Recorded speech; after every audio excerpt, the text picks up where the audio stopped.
Well, and I think that also leads us to a recent report that just came out last week, and it was funded by the National Science Foundation, looking at 70 countries and laws against violence against women, and where there have been real successes, where there have been enduring policy changes that have been stable in countries. They've seen that is from a strong role of the civil society in those countries that's brought about that change, which leads a little bit to the initiative you're doing at the Council on Foreign Relations, and I think the work of Hillary Clinton.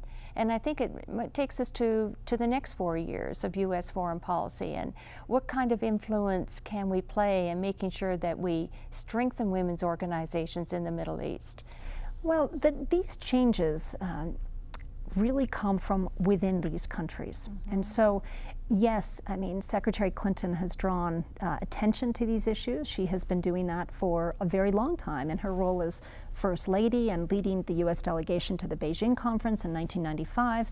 And then, of course, as Secretary of State and in creating a special office within the State Department and at the ambassador level for global women's issues, something that President Obama has just signed into law to make a permanent office.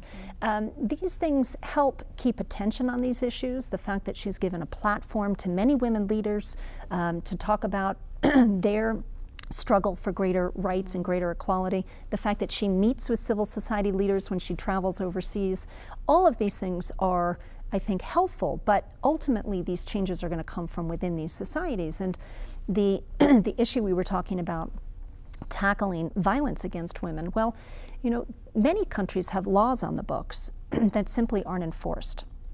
And the changes have to come when men and women stand up and say, you know, we're going to change attitudes, we're going to change cultural attitudes, we're going to change societal norms on these issues. And that's a very convoluted, long process. But it's bringing discussion of these issues out into the open, just issues that have long been taboo.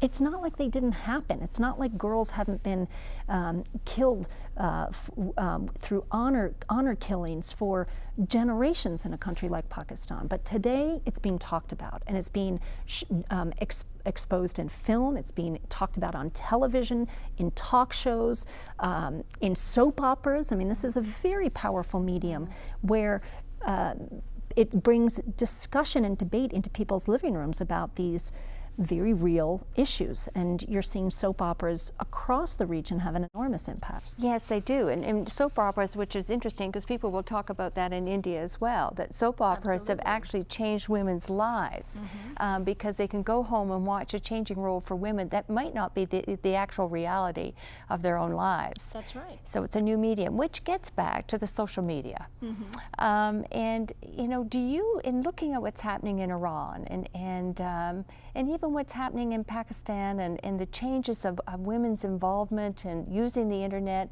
communicating on the internet, and I know a number of women's organizations that give computers and cell phones as tools to women mm-hmm. to be their own journalists around the world and to tell the stories in their own way, with their own words about their own lives, that it actually is changing the ground rules for the democracy and changing governance. Mm-hmm. And do you see this being a positive for women, using this tool? Look, social media is a mixed bag. You have, I think all of these things you've mentioned are true in some ways, that women are using social media as a voice that they haven't had in the past. They're able to engage with other women, they're able to engage with organizations that are working on these issues, they're able to read and understand more what's going on outside their immediate community.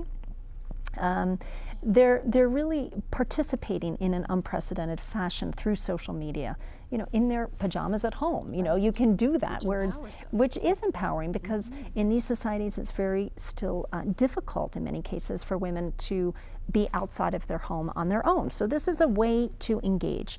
And you've got numerous examples of women leaders who've used social media to build a very remarkable platform of change by getting people together through Facebook. I mean, you know, women all around the region who have been engaging in this way. But you also see social media being used by the conservatives in a very effective way. I mean, some of the most conservative voices have taken to social media in a huge way.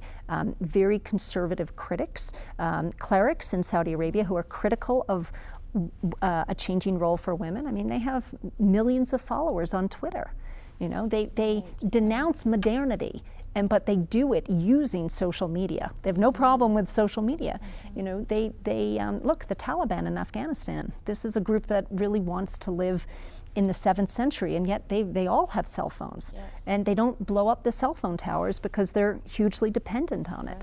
Right. So you see social media being used by conservatives and progressives, but net, I think that social media is transformative for women. And I look at a country like Saudi Arabia, where you look at the campaign of women to drive, and the struggle that women have had there to get their side of the story out. And women did put on a driving demonstration in Saudi Arabia back in 1990. About 40 women took to their cars, drove around Riyadh, and for 24 hours were cheered as heroes among their group of family members and others who had supported them.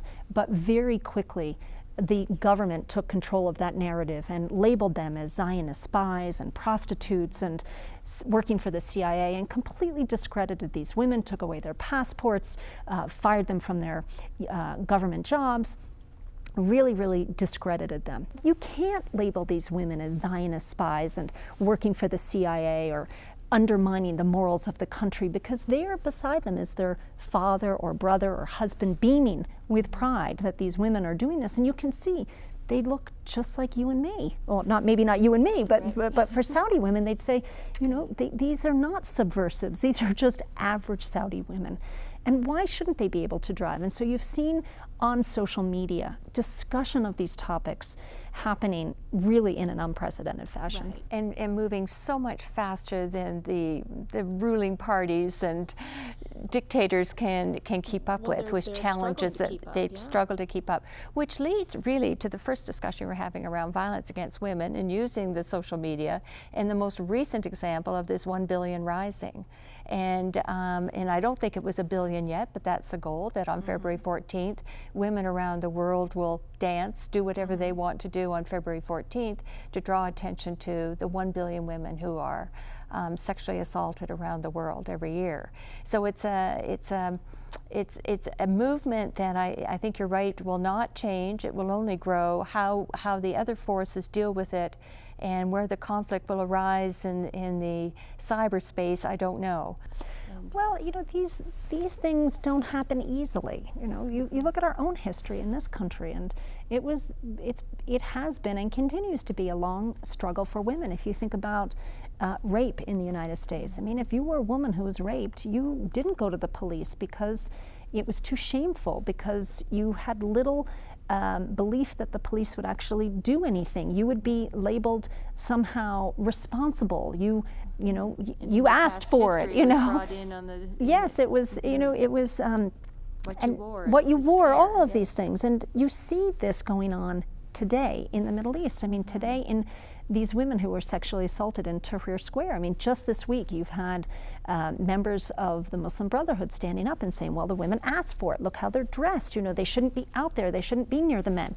But the difference today is that those voices are not uncontested. You have other people challenging them back, saying, no, that's not right. And you have women taking their cases to court. I mean, breaking that barrier of shame, breaking that barrier of fear is the first step. And you see it happening across the region. Well, certainly we did in Delhi, where men were marching with women. And I think that one of the most exciting parts of the 1 billion rising effort that was last week, February 14th, was the number of young men that joined with the women in rising up and protesting along with them.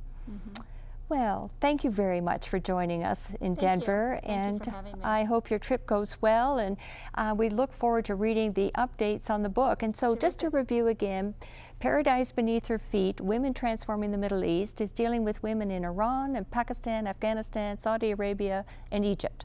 Saudi Arabia and Iraq.